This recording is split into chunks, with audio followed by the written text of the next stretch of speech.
Right on. Plastic cling wrap. Okay. We were talking earlier. This is a new fender for a. This is a new fender for a Honda Pilot. Job coming in, and here's the thing. When I was working here for my dad taught me that this is not primer. This is not primer. This is just a protective coating. They taught us that at Votech too. They did. Well, I hired a guy one time that worked for a very popular franchise body shop chain. Mm-hmm. Insurance work, new cars, right? Right. I would come up, started preparing this to paint, and he's like, "You're so backwoods. You still doing that? Everybody just paints over this." Okay, I told him, if you work here, you're gonna prep it. You're gonna prep it first. Right. What you do is you clean it with a wax and grease remover. This is to protect. This thing come from the other side of the planet, man. Right. This comes from Taiwan, man. It's oils from soaking into the metal, and if it gets scratched in shipping, it'll scratch this black layer of stuff instead of gouging digging the metal. Exactly. Yeah. So this is just a protective. That's all it is. This has to be wax and grease remover to get the contaminants off. Yep. Then it has to be sanded with like a 180 grit paper. Mm-hmm. And then primed. Now, the primer you put on that, here, you take this right quick. Okay. I'm going to get a drink. You can keep filming that.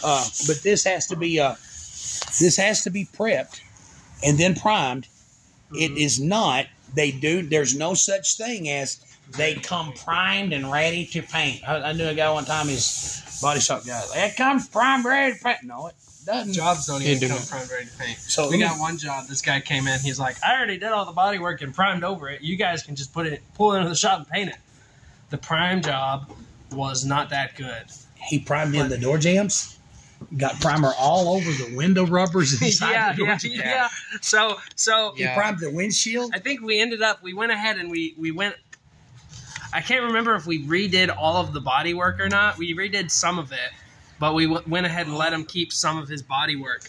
I forgot about that. Yeah, but we had to, in the amount of time it would have taken us to prime and do the body work on our own, we redid 2 really bad spots of body work and had to wax and grease remove primer off of all the window rubbers, every molding on the car. He had it ready to paint. And then some. Well, no, but then it was like he sanded the whole thing with 80. Is eat up with the whole truck. Yeah. And 80 grit scratches in the color. And when the guy that owned it is a builder, and he was like, well, I paid this other guy a bunch of money. And he said, y'all should just, and I called him, hey, man, we got some stuff to fix. We're charging him by the hour, too. Mm-hmm. We got ready and done. He's like, it was funny because we wound up charging him as if we'd started on it from the beginning. Right. And he was like, well, I done paid somebody else $1,800 to get it ready. And I was like, yeah, it's too bad. Take him to court. Yeah. You paid someone $1,800 to screw it up. Anyway, but here's a funny story. The guy that I hired that came from that big franchise shop, you remember Chip and Amy's black Blaze Silver? It was before they got the Yukon. They had that black Suburban. Yeah, I remember that. They bumped into something and the paint come off. We had to put a front bumper cover on it and a fender. Right. And I kid you not, man. I was gone somewhere on a parts run, and it was simply a matter of putting a fender and a bumper cover on. Surely he could handle it. Do this. And this is before me and Seth were here full time. We were in high school. This was like. So I come in one day and he was buffing it. Man, it looked like glass. I mean, he was done. But since I wasn't here, he didn't prep anything. Oh man. And so I had to go. Yeah. But then there was a lot of issues there. But anyway, That's weird because it's like you hear a lot of stories about people working at jobs. It's like anytime anyone works at any job, they are almost always willing to follow the rules of their employer. But then you hear people with cell phone businesses talking about all their employees, all their former employees just knew better than them. Well, that's the bad part about, like, in a body shop. Okay, I learn stuff all the time. Right. I had a guy work here named Cody Bailey for a while. Uh-huh. Cody Qualls. Mm. Cody was young kid. He's a nice guy now. He's cool. He's a cool guy. He worked here for a while, but But it was there was no get out of here. There was no bad terms about it. He just had to go on somewhere else in life. But I would buff stuff and it would look good. But Cody was the one that taught me about the 3,000 grit foamy pads on the DA. Really? Yeah, I had no idea that existed, and I was over there trying to buff out 1,500 grit scratches. Right. And I mean, it looked great until you got right up on it, and then all of a sudden, man, Cody's like, man, look, You can sand those out. You can get rid of those, Wow. without having to buff them out. But sure enough, man, it was about a year and a half later. I seen Chip. He knows Chip's. He's a good guy. He want to complain about nothing. But I was at church and I seen the paint coming off their fender. Oh gosh! I walked up. I said, man, I'm so sorry. And it was just coming off because all he done was wet sanded that. And then painted it. And the thing is, and what really bothers me is like the shop that he was working for is a franchise. It's a big charge tons of money. I'm thinking, but see, most people that buy new cars don't keep them very long. Yeah.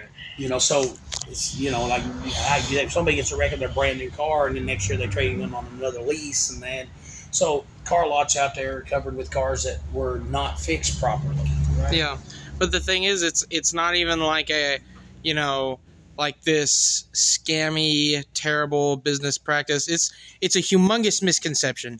When me and Seth went down to Votech to learn about this stuff, like Butch told us that one of the biggest misconceptions in the industry is that is primer. Like that's one of the most well-known facts. Yeah, quote unquote facts. Is that LKQ parts come primed and ready to paint. Yeah, people say that all the time. But everybody knows it for some reason. And it's just not true. But everyone thinks it's true. Oh. So it's actually a humongous misconception. And that's one thing about the video. The other day I posted a video, on them wheels and stuff. Mm-hmm. And I was like, let's just keep this about cars. Yeah. And somebody, y'all need to keep it. You need to keep it about cars. But you can't help but apply things to everything in life. How many times do people make mistakes because, they've always been told blah, blah, blah. Exactly, yeah. They've always been told blah, blah, blah. And it's like, man, that had a 10-inch pan. Do what? The mom only had a 10-inch pan. Grandma, yeah. Grandma only had a 10-inch pan. And, but people hear things and then they repeat them. And so you hear that all the time, And so the deal is if you've been taught that this fender is primed and ready to paint, you've been lied to. You've been misinformed. And here's the thing, and a lot of do-it-yourself DIYers. Yeah. How many times have you seen people that want to fix? And here's the deal: as a body shop, we depend on you to bring us your car to fix. Right. That's how we pay our bills. Yeah, that's our bread and butter. With that said, I'm all about someone doing it themselves. I love to see people fix their own stuff. Mm-hmm. I hate to see people get ripped off at a crappy body shop that's doing it for a bargain. Right. But I love to see people fix their own stuff. I love to see people hammer out their own radiator supports, put on their own fenders, fix their own hood light. Right on, you do it, man. Right. But you see a lot of people buy these, put them on their own car, and then they drive around like, I'm going to paint it someday. This doesn't have any UV protection. Right. It barely keeps the water off the metal.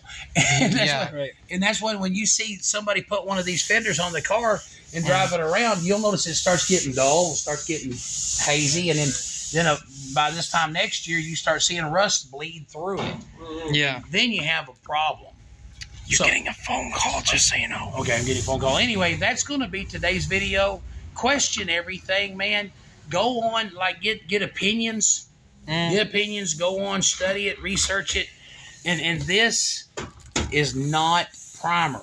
This has to be washed with wax and grease remover. It has to be sanded with 180 and primed. And then it has to be primed. And then that primer needs. You can sand and paint that primer.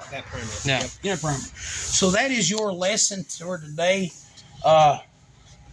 Yeah, that's your lesson for today. Paul, you were saying something about when you were going to school? Or did you already say it? No, I already said it. Both years we were there. Because,